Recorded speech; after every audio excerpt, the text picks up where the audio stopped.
Hello friends, welcome all of you. Today we will discussing on appointment of the auditors. So in a previous video we see that the qualification, disqualifications, who persons eligibility, all the things. Now when the company is appointment as a first auditors. So far as concerns government company appointment of the first auditors. When the government company is incorporated, at that times the company can be appointed as auditors as CAG. But here, sir, we should be a non-government company. Discuss. So appointment of the auditors as a non-government company, that is a public company, private company,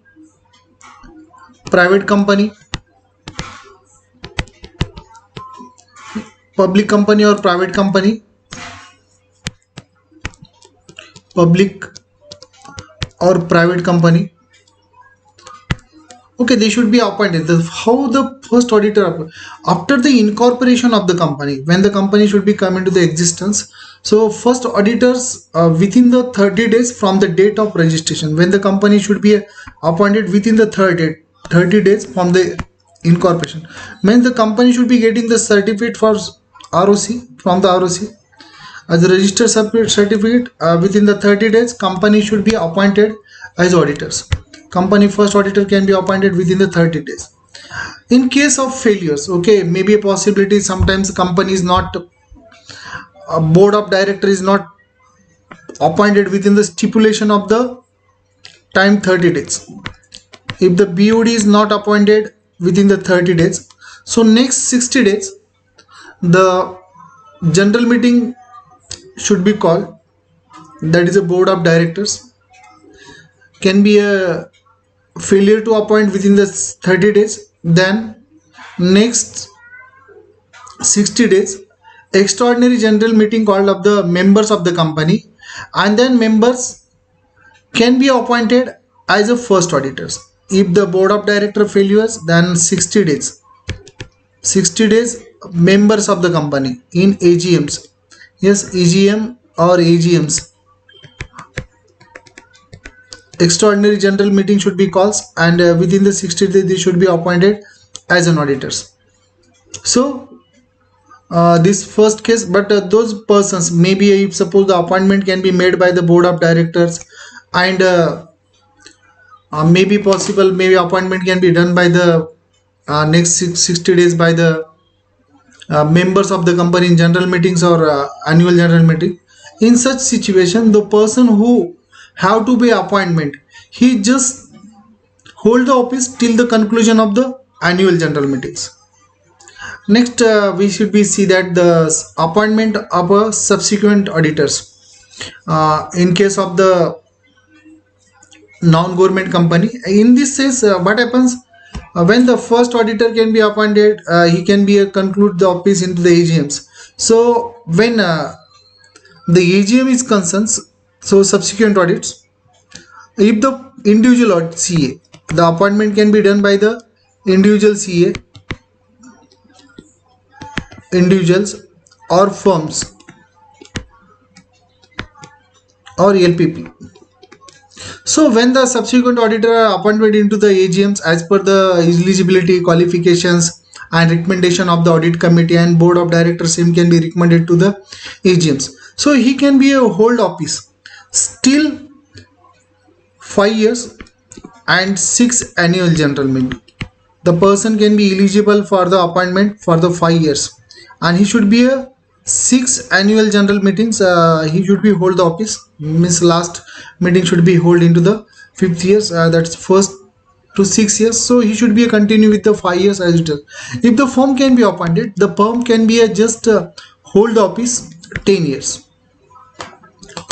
Means this, when the person can be eligible, at that times the individual person can be appointed as a 5 years, and firm may be appointed, they should be a hold office the 10 years, and first 6 AGMs, and second is the first 5, and next 6. So these the tenures should be given individual and firms for they continue to do the audit. If suppose there should be a one question in mind, okay, one person can be appointed any years if he fulfill the any eligibility criteria or disqualified. At that times the person is not a, he maybe want to vacate the office. So we should be see that the person can be appointed, he may the vacate the office, as and when he should be make the any disqualification. So now we have to comes here to government companies. So government companies, there's the under section 2 subsection 45 of the Companies Act 2013, it can be defined the government company. Government company means the company can be hold more than 51% of the share capitals for the any company, or government company itself 100% capital, or any combination of any kind of the state of the India. So it's called the government company. When the company become a government company, at that times the first auditor of the company can be appointed by the Comptroller and Auditor General of India within the 60 days from the date of registrations. So here's means the under section 139(7), 139 subsection 7, the persons who the company should be registered as a government company and is the first auditor can be appointed by the company Comptroller Auditor General of India within the 60-day date of the registrations. In case may be possible, that sometimes the Comptroller and General of India is not possible to appoint an auditor or failure to appoint auditors. In such cases the right of the appointment should be goes, means within the 60 days C and AG has a power. If suppose there should be failures, next 30 days the board of directors may appoint the auditors. If BOD also fail, then within the next 60 days the members of the company can be appointed as an auditors. Yes, this is a procedure for the appointment of the auditor of the company. One, okay, if suppose that in case of the CAG may appointed, or maybe due to the failure of the CAG within 60 days, the board of directors may appointed within the 30 days. If suppose the failure of the board of directors in next 60 days in AGM or AGM, the member can be appointed as a auditors. So this auditor tenures or any authority like a CAG, board of director, member may appointed. The person can be hold the office till the conclusion of next annual general meeting. Till the conclusion of the annual general meetings, he can be a hold the office. Next, a rotation auditor. We are discussing on the rotation auditors. So applicability of the rotations. So rotation auditors, just we see into the earlier the person who can be appointed as a auditors. So he should be rotated after the 5 years when he should be fulfill the all the eligibility criteria. It's in case of the listed company. If suppose that this is the company is a not listed company, what is the criteria for the rotation of the auditors? If suppose the unlisted company is there, so unlisted company is there, at that times the capital criteria is there 10 crores. If suppose the private company is there, the capital criteria is the 50 crore is there, 50 crores or more. So all companies having a paid up capital below threshold limit A and B, but having a public borrowing from the financial institutions for 50 crores or more, means there is a three criteria. One is a paid up capitals. In case of the unlisted public company, it require the public company require the 10 crores. A private company is there, private company required the 50 crores criteria. And in case of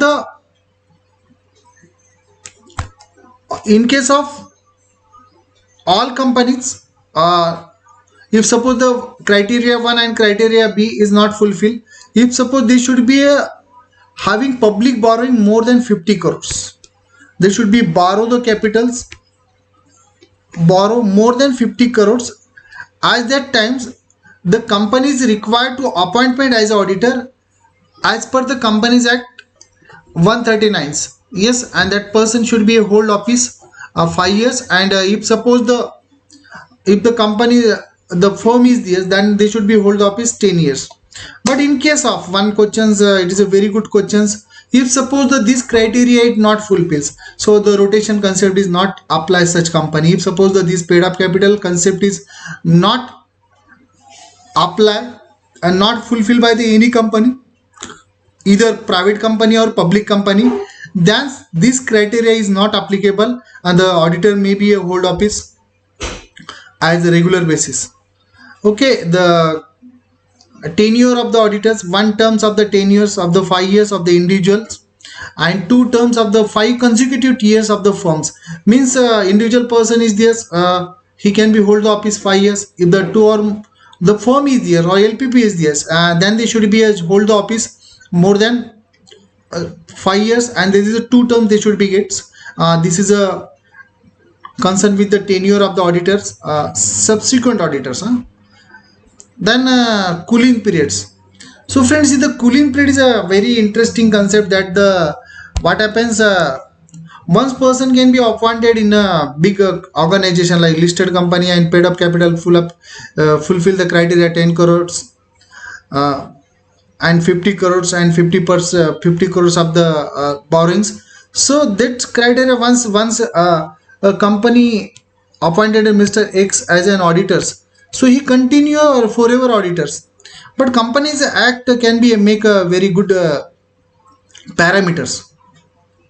So one company can be big companies, yes, listed company and eligibility criteria fulfilled. That company, the person once he have to appointment, so next consecutive years he not eligible to appointment as a auditors. Once person tenure is over 5 years or 10 years, 5 years for the individuals and 10 years for the LPP or partnership firms.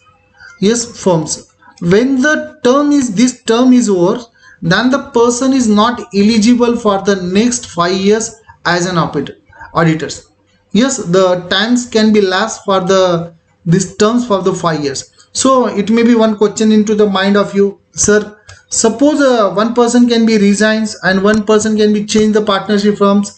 Okay, Mr. X can be complete the 10 years of the A partnership firms and next he should be join the second partnership. Yes, any disqualifications may be attracted once person can be complete here 10 years or escape from the 10 years or any 10 years. So he should not be next 5 years. The any persons may not next 5 years can be eligible and any firms where he can be joined to as an auditor appointed for the company. So this is a very good. Then we here see that the removal of the auditors. So this is the journey of the when person can be join the auditors.